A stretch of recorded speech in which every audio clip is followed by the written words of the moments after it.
Pag may hirap, may ginhawa.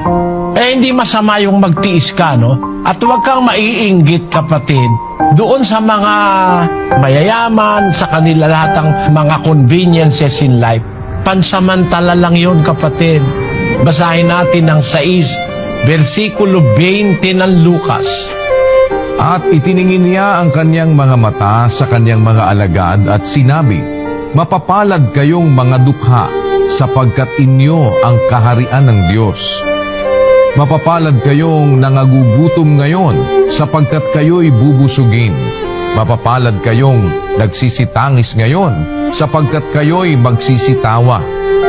Mapapalad kayo kung kayo'y kapuotan ng mga tao, at kung kayo'y ihiwalay nila, at kayo'y alimurahin, at itakwil ang inyong pangalan na tila masasama dahil sa anak ng tao.